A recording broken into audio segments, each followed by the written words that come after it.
Hello and welcome to Sport This Morning. I'm Cecilia Amogbe. It's great to have you join us again. I'm Taya Salah. Okay.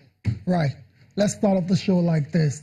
Yesterday we talked about Plateau United going all the way to Tunisia to face Etoile du Sahel in a very tough encounter. It turned out to be so, Cecilia. Plateau United went 3 goals down in 10 minutes, but they showed a lot of character. They showed a lot of fight to score 2 goals in the second half. That match ended 4-2, and you'd say Plateau United were very gallant on the night. Yeah, that was their real face, the real Plateau United that we know, and they went there to just get something out of that. How can you be down 4 goals to nothing and you have to like come back? I was like, if it was another team, something else could have happened. They came back. Gallant. So they will come here and Jaws and see how they can finish the business and get to the group stage. Hopefully. Right. All right. Still on the program, we'll talk about the Champions League right now, the one in Europe. Liverpool and Real Madrid expectedly are in the last 8.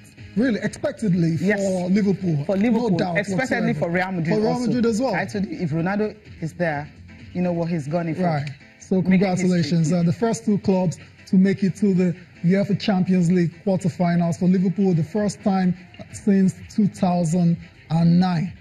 Also on the show, but this time we're talking basketball. And the Houston Rockets keep firing in the NBA.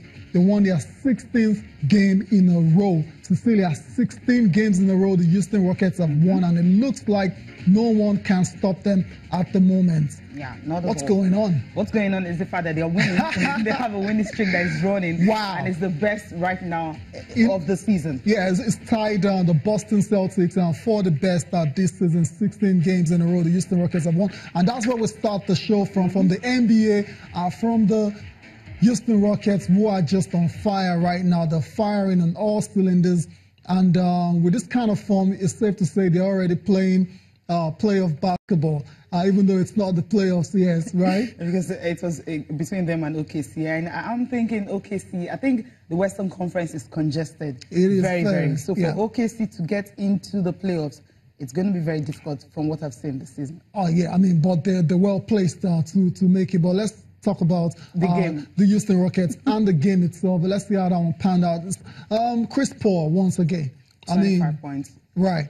Just a good one. Very good contribution from Chris Paul. James Harden as well, also too. getting something out of that. 23 points. 23 points. 11 assists. Right. Okay. And also overcoming that 10 turnovers to extend their winning streak. The longest in their own history. Okay, now let's take a look at the results. What it's looking like, Tyre. Right, yeah, the results are 122-112. That's the against the OKC Thunder.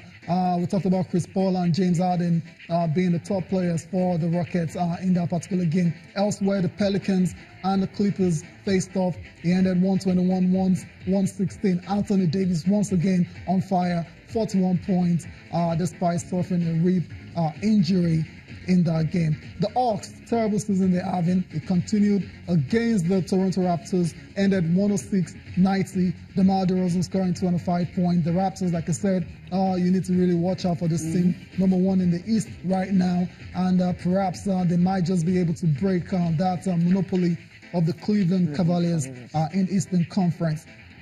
We also saw action between the Portland Trail Blazers and the New York Knicks. That one ended 111-87. Cecilia, Damian Lillard once again, the man that had to 37 come on. points, 37 points, 8 3-pointers. Wow, that's a sharpshooter right there. 8 3-pointers. In just 31 minutes. Incredible player. I said it the other time. He's one of those underrated players because there's so many superstars in the league. So a lot of the times he flies under the radar. Boy is a very good player, and it's good to see him doing his thing and leading his team. Yeah, really, 8 straight games. 8 straight win. Wow. Incredible. And last but not the least, talking about sharpshooters, the Warriors needed Steph Curry to be on fire and to be on point in their 114-101 bashing of the Brooklyn Nets. Steph Curry finished with 34 points, 6 3-pointers. That's a huge one. All the big guns. Kevin Durant, 19 points or so. Klay Thompson, 18. Right. Draymond Green, 16. Right. All of them together. When they're together like this, you understand what it means. 50 wins so far. Yeah. Wow. So it's a shootout between the Houston Rockets and the Golden State Warriors for the #1 seed in the NBA. And that's the Houston Rockets for you there, 16 wins in a row. We talked about at the start of the show. And they're very close now. This is the second longest winning streak in the history of the Houston Rockets. The other time was 22 in a row. There a long time ago then. Tracy McGrady and Yao Ming were in their primes then. That was really a long time ago. Long time ago. And this team, with the arsenal that they have, Cecilia, Chris Paul, James Harden, Eric Gordon, the man on your screen, Trevor Ariza. Right. The teams to really watch out for in the playoffs. I think so. Well, I'm definitely going to miss Russell Westbrook. In this game, I think he had the best. Yeah. He had 37 points. Well, but that wasn't enough. Right. Yeah, it's all about winning. All about winning. All so about when winning. you're not winning, it's a problem. Okay, so that's it for the NBA. We're not living, from the NBA, we're talking basketball, but this time on a very, very, very light side. Cecilia, something interesting that went down yesterday. Whenever you hear about the Harlem Globetrotters, then you know there's a lot of fun basketball, exhibition stuff. And this time around, a bit of twist to it. A twist to it because you have Virginia McLaurin. She will be celebrating her birthday, her 109th birthday. 109, 109, yes. Her birthday, March 12th. On the 12th of March. And right here, she was celebrating with these guys. It was really huge because, she's fun. She's fun with the help of players like Zeus, McLaurin, Swish Young, all of them coming together to sing that birthday song for her.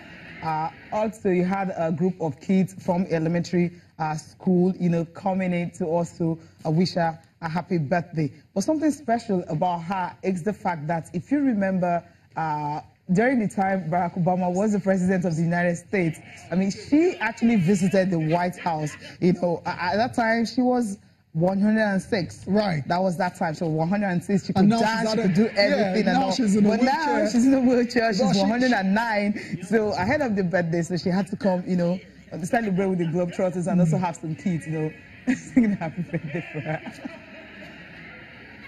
I don't know of anything that made me feel so happy to be with the children and the Globetrotters.